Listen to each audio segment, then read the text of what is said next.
ఎంతటి మొండివారైనా సరే మీ మాట వినాలి అంటే చిటికెడు పంచదారతో ఇలా చేయండి. ఎంతటి మొండివారైనా సరేనండి 100% మీ మాట విని తీరుతారు. మీ వెనకే తిరుగుతూ ఉంటారనమాట. ఎందుకంటే పంచదారకు అంతటి శక్తి ఉంటుందనమాట. పంచదారతో ఈ విధంగా చేయటం వల్ల మనం కోరుకున్న వ్యక్తులు అంటే మనం ఇష్టపడుతూ ఉంటాం కదండీ! అలానే కాకుండా మన మాట వినాలనుకుంటూ ఉంటాం కదా! అలాంటి వాళ్ళకేంటంటే ఈ పరిహారం చక్కగా పనిచేస్తుంది. చాలా మంచి రిజల్ట్‌ని తెచ్చిపెడుతుందనమాట. అందుకే మీరేంటంటే పంచదారతో ఈ పరిహారం చేయండి. పంచదార అంటే తీపి పదార్థం కదా! అయితే తీపి పదార్థంతో కొన్ని పరిహారాలు చేసుకుంటే అవి 99% మనకు పనిచేస్తాయని పురాణ గ్రంథాల్లో చెప్పబడుతుంది. ముఖ్యంగా ఏంటంటే గనక తంత్రశాస్త్రంలో చెప్పబడుతుందనమాట. ఇది ఒక రకంగా చెప్పాలంటే వశీకరణ ప్రక్రియలాగే మనకు పనిచేస్తుందనమాట. అలానే కాకుండా మన నమ్మకంతో చేసుకుంటే అంత ఫలితం కూడా ఇస్తుందని చెప్పొచ్చు. కాబట్టి దీనికంటూ సమయం, సందర్భం, తిదివార నక్షత్రం అంటూ ఏమీ లేదండి. కాకపోతే కొన్ని నియమాలు పాటించుకుంటూ ఈ పంచదార పరిహారము చేస్తే ఏంటంటే గనక ఎంతటి మొండివారైనా సరే మన మాట వినటం ఖాయమని చెప్పొచ్చు. అలానే కాకుండా చికాకులు, చిరాకులు, గొడవలు ఇలాంటివి ఉంటాయి కదా! అవి కూడా దూరమైపోతాయి. చక్కగా ఉండటానికి కూడా అవకాశం ఉంటుందన్నమాట. అందుకే ఏంటంటే పంచదారతో ఈ పరిహారం చేయండి. అయితే తీపి పదార్థంతో కొన్ని పరిహారాలు చేస్తే ఏంటంటే గనక అది తొందరగా ముడిపడుతుందన్నమాట. కొన్ని పరిహారాలు పనిచేస్తాయో లేదో అనుకుంటాం కానీ మనము ఇలాంటి తీపి పదార్థాలతో పరిహారాలు చేస్తే అవి 100% పనిచేస్తాయని పురాణ గ్రంథాల్లో చెప్పబడుతుందన్నమాట. అందుకే మీ మాట ఎవరైనా సరేనండి, మీరు ఇష్టపడ్డ వాళ్ళు అంటే మీ భర్త కావచ్చు, మీరు ప్రేమించిన వ్యక్తులు కావచ్చు, మీరు ఇష్టపడే వాళ్ళు కావచ్చు, మీ వైపు ఉండాలి, మీ మాట వినాలని మీరు కోరుకుంటూ ఉంటారు కదా! అలాంటి వాళ్ళ పరంగా ఏంటంటే గనక ఈ పరిహారం పర్ఫెక్ట్‌గా పనిచేస్తుంది అని మనం చెప్పుకోదగ్గ విషయం కాబట్టి నమ్మకంతో అండి ప్రయత్నించండి. రిజల్ట్‌ని మీరే మీ కళ్ళతో చూసి షాక్ అయిపోతారనమాట. ఎలా చేయాలో తెలుసుకునే ముందు ఒక చిన్న రిక్వెస్ట్ అండి. వీడియోని పూర్తిగా చూడండి. నచ్చితే లైక్ చేయండి. కొత్తగా చూస్తున్నట్టయితే సబ్స్క్రైబ్ చేసుకోండి. ఇక తర్వాత ఏంటంటే చెప్పాలంటే గనక మనమండి ఇప్పుడు మన భర్తే ఉన్నాడనుకోండి, మనం ఏం చేస్తాం, మన భర్త ఎలాగైనా సరే మన మాట వింటే బావుండు అనుకుంటాం. కొంతమంది ఉంటారండి భార్యాభర్తలు అందరు ఇలాగే ఉంటారని మనం చెప్పట్లేదు. అలా అని ఏంటంటే గనక ఎవరు కూడా ఇలా ఉండరని కూడా మనం చెప్పట్లేదు. కొంతమంది ఏంటంటే గనక మొండి చేష్టలు చేస్తూ ఉంటారు. మొండిగా ప్రవర్తిస్తూ ఉంటారు. మనకేంటంటే కొన్ని సార్లు మన కుటుంబమే కదా పాడైపోతుంది. మాట వింటే బావుండు. ఇద్దరం కలిసి చక్కగా ఉంటే బావుండు. ఇల్లు బావుంటుంది. పిల్లలు బావుంటారు. వాళ్ళ భవిష్యత్తు బావుంటుంది అనుకుంటారు. అలానే కాకుండా కొంతమంది ఏంటంటే గనక కొన్ని విషయాలకు అడ్జస్ట్ అయ్యి మరీ ఏంటంటే గనక ఉంటూ ఉంటారు కదండీ! అలాగే ఏంటంటే కొంతమంది పిల్లల కోసమే ఉన్నామండి. ఇంకా పిల్లలకి ఏంటంటే గనక అన్యాయం చేయక ఇలాగే ఉండిపోయాము. అయినా మా బ్రతుకులు ఇంతే అన్నట్టుగా మనం బాధపడిపోతూ ఉంటాం. కొన్ని సందర్భాలలో కొన్ని సిట్యుయేషన్స్‌లో కదా! అలా కాకుండా అండి ఈజీగా చేసేసుకునే పరిహారము దీనివల్ల చెడు మాత్రం జరగదు. ఇది మాత్రం మీరు గుర్తుపెట్టుకోండి. మంచి మాత్రమే జరుగుతుంది. కొంతమందికి తొందరగా ఫలితాలు రావచ్చండి. కొంతమందికి ఏంటంటే లేట్‌గా ఫలితాలు రావచ్చు. ఎలా వచ్చినా ఏంటంటే గనక ఫలితాలైతే వస్తాయి అని మనకు తంత్రశాస్త్రంలో చెప్పబడుతుంది. ఇది సిద్ధించిన పరిహారము. ఇది కొంత లక్షల్లో కూడా చేసేసుకొని ఫలితాలను పొందిన పరిహారము కాబట్టి మరి మీరు కూడా చేయటం వల్ల మీరు కూడా ఏంటంటే గనక ఈ పరిహారాన్ని నమ్మకంతో ఆచరించటం వల్ల ఫలితాన్ని మీరు అంతకంత చూస్తారు. ఎంతటి మొండివారినైనా సరేనండి మీ మాట వినేలాగా చేసుకుంటారు. ఇది చాలా చిన్న పరిహారము. ఫలితాలు మాత్రం ఎక్కువగా ఉంటాయన్నమాట. నమ్మకం అనేది ముఖ్యంగా ఇంపార్టెంట్ కాబట్టి ఉదయాన్నే లేవండి. అంటే ఉదయం పూట ఏంటంటే చేస్తే 10 లోపు చేయండి. సాయంత్రం ఒకవేళ చేయాలనిపిస్తే మాత్రం 6 తర్వాత నుంచి 9 లోపు చేయండి. రాత్రి సమయాలలో ఆ సమయాలలో చేయాలి. మిగతా సమయాలలో చేయకూడదా అంటే మిగతా సమయాలలో కూడా చేయొచ్చు. కానీ మనం ఏంటంటే గనక తీపి పదార్థం కాబట్టి మనం ఆ సమయాలలో చేసుకుంటే ఎక్కువగా ఫలితాలు ఉంటాయని మనకు పురాణ గ్రంథాల్లో చెప్పబడుతుంది. తంత్రశాస్త్రంలో కూడా ఉంది. ఇది ఒక వశీకరణ ప్రక్రియలాగా మనకు ఉపయోగపడుతుంది. ఎంతటి మొండివారైనా సరే మన వశం అవ్వటానికి కూడా ఈ పరిహారం అనేది పనిచేస్తుంది. వాళ్ళల్లో ఒక పాజిటివ్ ఎనర్జీ అనేది వస్తుంది. అలానే కాకుండా మొండితనం అనేది తగ్గిపోతుందన్నమాట. అందుకే ఒక తెల్లని కాగితం తీసుకోండి. అంటే వైట్ షీట్ ఉంటుంది కదండి, తెల్ల పేపరు అంటే మనం వైట్ పేపర్ అంటాము. అలాంటిదైనా లేదంటే ఏదైనా ఆకైనా సరే తమలపాకు కావచ్చు, మందారాకు కావచ్చు, ఇలా మన కరటాకు ఏదైనా పర్వాలేదు తీసుకొని 1 స్పూన్ పంచదార తీసుకోండి. అంటే పంచదార ప్రతి ఒక్కరికి ఇష్టమే ఉంటుంది. మనం ఏంటంటే టీలల్లో కలుపుకుంటాం, కాఫీల్లో పంచదారను తీసుకుంటాం, తీపి పదార్థాలలో కూడా పంచదార వేస్తూ ఉంటాం కదండి. పంచదార చాలా శక్తివంతమైనదనమాట. అందుకే ఒక టీ స్పూను పంచదార తీసుకోండి. అలా తీసేసుకున్న తర్వాత మీరు ఏ వ్యక్తిని ఇష్టపడుతున్నారు, ఎందుకోసం ఆ వ్యక్తి మీ మాట వినాలనుకుంటున్నారో ఒకసారి ఆలోచించుకోండి. మనం మంచి కోసం చేస్తే మంచి ఫలితాలు ఎక్కువగా వస్తాయండి. చెడు కోసం చేస్తే చెడు ఫలితాలు చాలా ఎక్కువగా వస్తాయన్నమాట. ఇది గుర్తుపెట్టుకోండి. మనం మంచి కోసమే చేస్తున్నాం కదా, మనం ఇష్టపడుతున్నాం కాబట్టి ఆ వ్యక్తి మన మాట వినాలని మనం కోరుకుంటున్నాము. మన భర్త బావుంటే మన లైఫ్ బావుంటుంది కాబట్టి మన మాట వినాలని మనం కోరుకుంటున్నాము.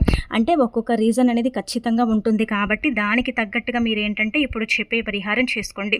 ఎంతటి మొండివారైనా సరే ఎదుటివారు కూడా మీ మాట వినాలని మీకు ఉంటుంది కదా. కొన్నిసార్లు కొన్ని సిచ్యువేషన్స్లో ఏంటంటే గనక మనం చాలా అంటే ఇబ్బంది పడిపోతూ ఉంటాము.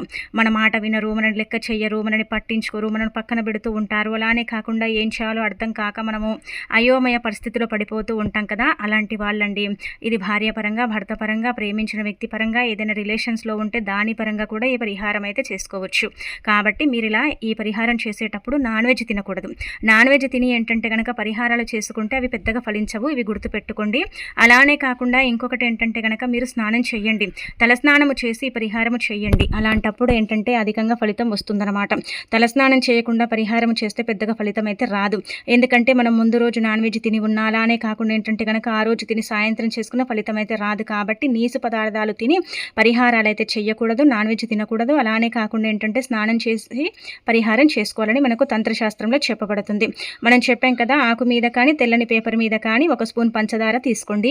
ఇలా తీసుకున్న తర్వాత ఏంటంటే కనుక దాన్ని మీరు పొట్లం కట్టకండి, అలాగే ఇంకా ఆ పేపర్లో వేసేసిన తర్వాత చేతిలో పట్టుకోండి. మీరు ఎవరి గురించి చేయాలనుకుంటున్నారో వారి గురించి చెప్పుకోండి. భర్త గురించి అయితే భర్త గురించే చెప్పండి, మీరు ఇష్టపడ్డ వ్యక్తి గురించి అయితే వ్యక్తి గురించి, లేదంటే మీరు ఇంకా ఏదైనా రిలేషన్స్లో ఉంటే ఆ వ్యక్తి పేరు కూడా చెప్పుకోవచ్చు.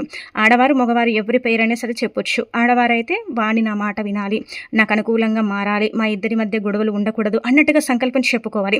ఇంకా మగవారైనా సరే రవి నా మాట వినాలి, నాకు అనుకూలంగా మారాలి అన్నట్టుగా సంకల్పం చెప్పుకోండి. ఎలా అయినా పర్వాలేదు, నమ్మకంగా చెప్పుకోవాలి, మంచిగా చెప్పండి. ఇంకా అలానే కాకుండా ఇలా చేసిన తర్వాత ఏంటంటే ఈ మంత్రాన్ని పఠించండి. దీనివల్ల మీకు ఏం చెడు జరగదండి, ఇది గుర్తుపెట్టుకోండి. చాలామంది కూడా వశీకరణ ప్రక్రియ అనగానే ఏంటంటే కనుక భయపడిపోతారు.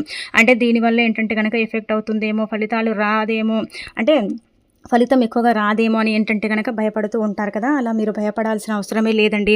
ఈజీగా చేసేసుకునే పరిహారం అన్నమాట. ఎంతటి మొండివారినైనా సరేనండి మాట వినేలాగా మార్చుకోవడానికి ఉపయోగపడే పరిహారం అండి. పంచదార చాలా చాలా పవిత్రమైనదిగా పరిగణిస్తారు. తీపి పదార్థం కాబట్టి దైవానికి అంకితం చేయబడేది. తీపి పదార్థం ఒక్కసారి మంత్రిచ్చి పెడితే ఎంతటి మొండివారైనా సరేనండి ఇంకా దిగి రావలసిందే అని మనకు తంత్రశాస్త్రంలో చెప్పబడుతుంది.